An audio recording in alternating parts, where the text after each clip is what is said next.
Los Angeles in 1963 with the idea of becoming an artist. And I had wild ideas of exotic pictures like on pulp covers and paintings of nude women and hot rods and action and really interesting, involved artwork. And I made the mistake of coming into the art world at the wrong time. I entered the art world in 1963, right in the middle of the abstract expressionist movement. And it was pointed out to me really quickly that you never spend more than 3 days on a painting. You paint from your shoulder, never your wrist. You use earth colors and maybe blue. And that any tightening of the drawing is indicative of someone that's constipated. And I realized that I was young and wrong, and that I should cave in and learn art like a gentleman. And I tried and tried, but I kept coming back to tighter artwork. And then I was referred to as the illustrator by my peers. I was running around with people at Otis and Chenard's and whatnot. And it was just pointed out to me that I had a problem. I was not expressive enough in my work. So I just realized, well, I guess I'm fucked, you know?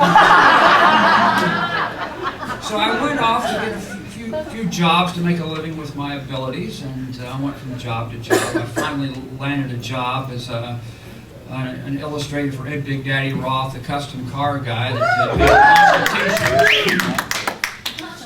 And through that connection, I run into a lot of psychedelic poster artists in San Francisco. And through Stanley Mouse, I met Rick Griffin, and then got involved in Zap Comics. And then I was in a pool of underground outlaw artists that I was really happy with.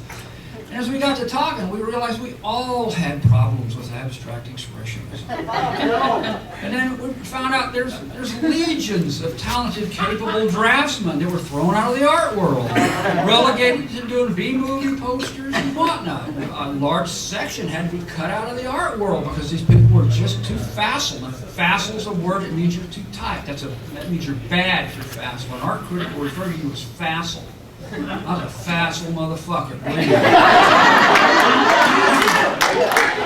So then came the punk rock movement. And this saved my bacon. I realized if I painted, I have a certain amount of draftsmanship and I know anatomy, but if I got a little sloppy, I'd fit in. Now, what you need to be a punk rock artist is you need to express gratuitous sex and violence, and I met that criteria. All of a sudden, I had a peer group of wonderful, liberal young people, you know, Gary Panner, Bob Zoll, a number of people that had an energetic capability. After knowing a number of artists, in my pickle, I decided we needed a magazine. Hence, I come up with Juxtaposed Magazine. I'm all about B-movies. I'm all over B-movies.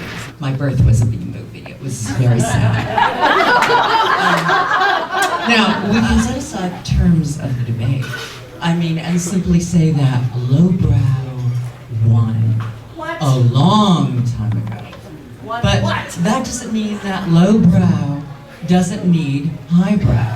What is highbrow? Highbrow, you know, implicitly represents the canon, but more importantly, it represents reasoned decision-making. It represents judgment. It represents standards. We have a need for the highbrow. I mean, what do you want? Look at what lowbrow has given us. We have sampling and spinning as opposed to like songwriting. We have hackneyed and cliche-ridden films. We have theater that is simply, you know, a noise box. You go to an art show and you get these curatorial or artistic statements. They're, you know, hyper-articulate, theoretical, elaborate. But what we're asked for is to really kind of suspend, not merely disbelief, but suspend our judgment. And we do.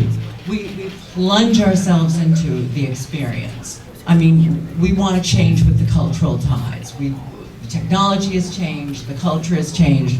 We want to change with it. This is really a victory, not really of lowbrow, but of mass commercial marketing. And so I have to ask everyone, is that all you really want? Is that all you want? Is that all there is? And my answer is, I think not. Lowbrow art isn't an art movement, it's a condition. It's a situation that's developed, and it's developed over a long, long period of time. Right after the Second World War, two art critics, a batch of art critics, specifically two art critics, Clement Greenberg and Harold Rosenberg, took it upon themselves to push Jackson Pollock and the loose style of abstract expressionism. And to do that, to get that over with the American public and the collectors, they had to insinuate and infer that people that depended on representational art were a little retarded. That true expression was a full understanding of non-objective abstract art. I am not against any kind of art form at all, and I would come to the aid of any of my old abstract expressionist friends. But when you have one fucking idiom take over and dominate one after another after another, you know. Like pop surrealism.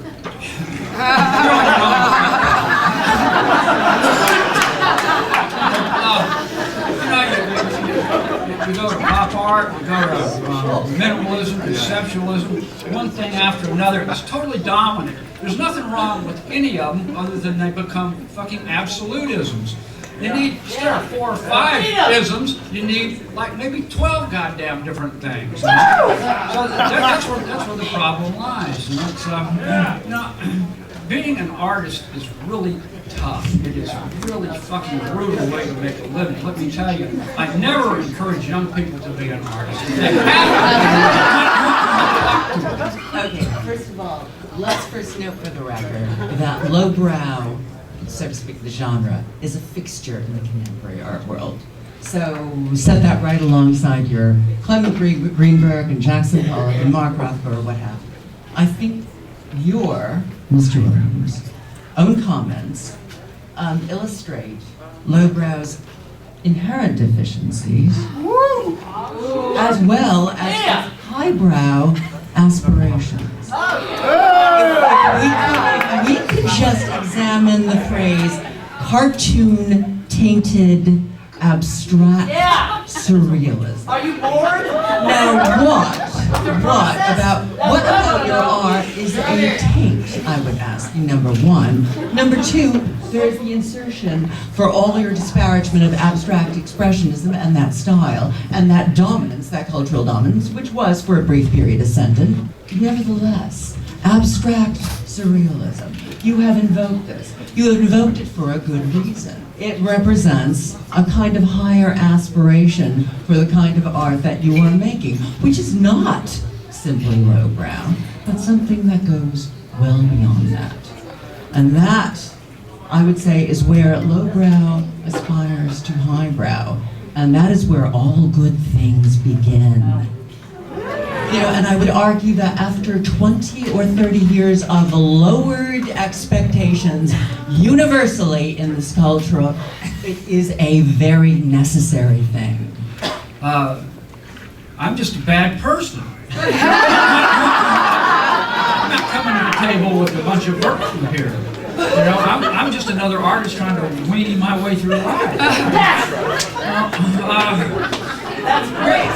I mean, there is no bad art. Bad art is when it falls over and kills you, or it's some kind of conceptual trying to get you to take a cyanide enema or something. That's bad art.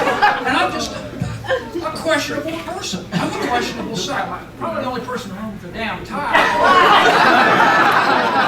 I have no position to stand on. I do this shitty bad art. Well, let me concede that you have a lot to stand on. You have your work, and you have your magazine, and you are sailing the crest of quite a tide. However, I would say that that tide is not always a pleasure to ride that wild surf.